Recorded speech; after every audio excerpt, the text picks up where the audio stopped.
we are talking about who really donates. The big question always is, of course, who is going to donate? And I get this asked a lot. I actually get this asked, out of all the questions, I have about 3,000 Catholic organizations visiting the site. And you can imagine, of all of them, how many ask this question, who donates? So we're going to debunk it. We're going to look specifically who you need to be looking for. And you're going to be shocked at what I'm going to tell you for the simple reason, it's not exactly who you think donates. So let's go in and try and figure out how to find not only who donates, but how to find your next 1,000 donors. That's exactly right. If you can find one, why not? Why not find 1,000? So that's what we're going to do today. Follow me along. I'm going to be using my trusty whiteboard, which I recently got, and that way you can visually see what I'm going to do. So, a donor. Who is a donor? Well, we're going to look at the 4 characteristics. The 4 characteristics of a donor. Who are they? What do they do? Number 1, they live in your neighborhood. Hopefully, that means they live in your community.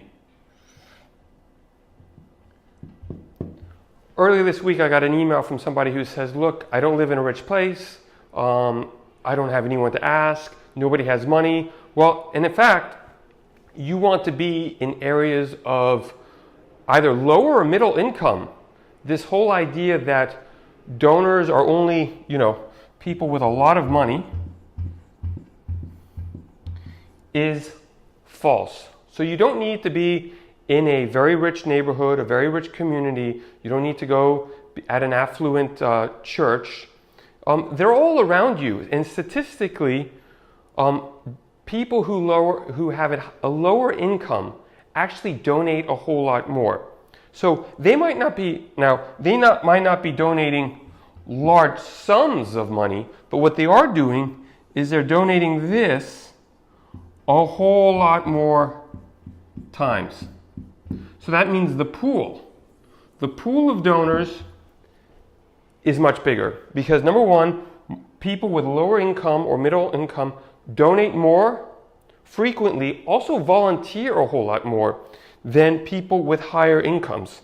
So they live in your neighborhood, you can find them. This excuse that, I'm not in a rich area, they're not around me, we're a poor community, you're in a good place. All right? So that's number 1. Number 2, they are religious like you. And I'm saying this because you'll be shocked how many Catholic organizations try to go outside of, number 1, the Catholic realm. I kind of get it. Go outside the Protestant realm, but try and have a balanced landscape of their donors. And they're thinking, well, we've kind of it's hard to get Catholics to give, so let's look elsewhere. You don't want to, because statistically, people who are religious donate more. People who don't believe or don't pray on a regular basis, actually, they donate a whole lot less. The majority of people who are donating are religious. So you don't want to be going out and abroad. You want to be going local, and you want to find the people who are religious. Also, you want to make sure that you share and you let people know that you are religious, you hold specific values, ethical, moral values, religious values, because that's what people want. So the whole concept of not telling people you're Catholic is actually being used against you. You want to tell people, as I say, you're Catholic, say it loud and say it proud. You're Catholic and mean it and show it, okay? So that's characteristic number 2. Characteristic number 3. They are individuals. They're individuals, which means they're not foundations. So if you're looking for grants and you have you're applying with grants, great. Do it. But the majority, the majority of the pie of donors, this is individuals. And to be honest, it's much easier to be getting this than to be fighting for this piece of the pie, which everyone seems to be doing. Look for individuals. Look for individuals who are religious like you, and look for people who are in your community, and you're going to be finding people who donate. Yeah? Number 4. The fourth characteristic, okay?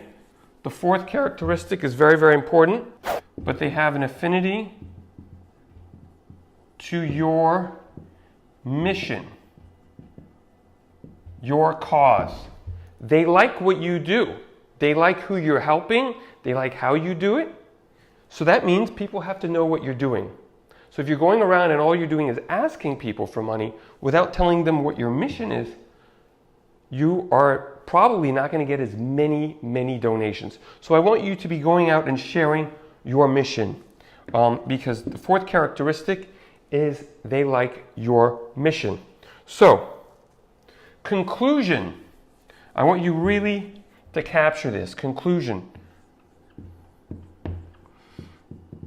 Conclusion. You do not have to be asking in large crowds. You don't have to be going to a parish and asking for money. You don't have to be organizing events asking for money. I'm not saying that you don't ask. Definitely do, and connect with me on catholicfundraiser.net, and I will teach you how to ask. But what you really want to be asking about is, number 1, where do they live? So if they live in a very rich community, great, but that doesn't really mean they're going to donate. And if somebody says, well, I live in this neighborhood, and you're like, that's not a really affluent part of the city, don't disregard them. You want to figure out, ask where they live, how religious are they? Are they going to Mass? Do they have a daily prayer life? What other things do they do? You want to be asking that. Third, you want to be asking, obviously, individuals. I'm forgetting my stuff, and that's why I write things down. You want to be looking for individuals. Don't want to be looking for foundations. Now, that's not to say to never look for foundations, but I would spend the majority of your time looking at individuals. And the last, share your story. I hope you found this helpful to find donors. Make sure that you visit my website, catholicfundraiser.net.